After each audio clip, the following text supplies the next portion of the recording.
So for this first video, I figured I'd just do some overlay voice during the actual build. So this build is for taking an existing table saw unit, portable table saw unit, and giving it a bit of a larger table to work with.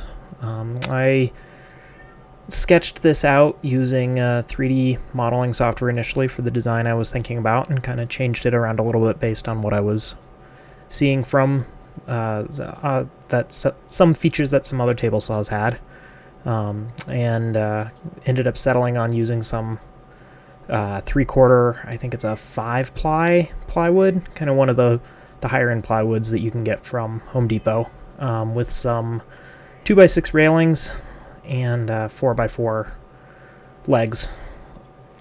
This first part I'm doing attaching some of the sidings, the 2x6 sides to the board, and using both physical attachments, some screws as well as wood glue, which you saw me painting on with an acid brush a little bit earlier.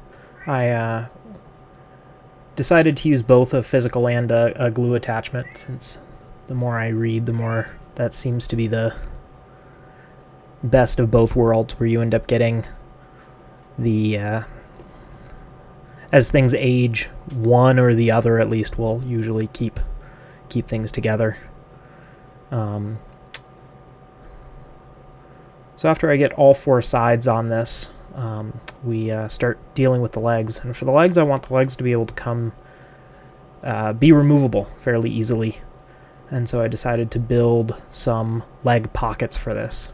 So first I trimmed off a section of 4x4 to use kind of as sizing. And then this is where I'm making little leg pockets that the 4x4 fits fairly snugly into, honestly. Maybe a little too snugly. So this is the first one that I'm putting in, is kind of validating that everything works correctly and that the sizes are right. And then I trimmed out enough components to build the other three in. When I end up getting the 4x4s finished up on here and actually go to install them in the rest of the pockets, I found that one of the pockets was a little bit tighter than I really wanted it, or the 4x4 was a little larger. Long term, I'll probably put in some removable bolts and collets to be able to just kind of pound the legs in with a dead blow or something. You lost a little bit of video there of me actually putting in the legs and cutting out the pocket for the table saw there, so apologies for that. So I ended up doing some, looks like it lost more than I thought. So on the underside of the table there's some 2x4s and 2x6s that are kind of reinforcements right around the pocket that's been cut for the table. And then right here I'm building the actual tray that the saw installs into. And I'd like one of the requirements I have for this is that the table saw should be reasonably easy to remove from the table, so that the table can be stored up at an angle and I don't have to have the table saw supported. And then you see I pulled out the ratchet straps. That's just to help me, once I get the frame built for the table saw, to elevate it up into place when it's just me, and hold it in place while I finish the rest of the mounting.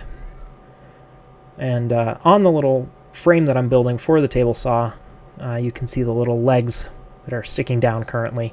That should give me the opportunity to actually adjust a little bit. Long term, I think I will, once I make it to a hardware store again and get the rest of what I need, I'll have some through bolts, and then I'll probably route a channel in the longer sections. I'll try and get a picture of this in a future video. But I have some maybe 12-inch 2x4s that are attached to the frame underneath the table, and then attached to those little legs on the shelf itself. And that should allow, if I put some through bolts in there and then route a channel, to be able to adjust the exact height of that table. But that's that was my one-day build for table saw expansion. I've got some additional plans I need to do on this to kind of finish it off, but that's it. Took the whole day, but that was it. Hope you enjoyed it. We'll do more videos in the future.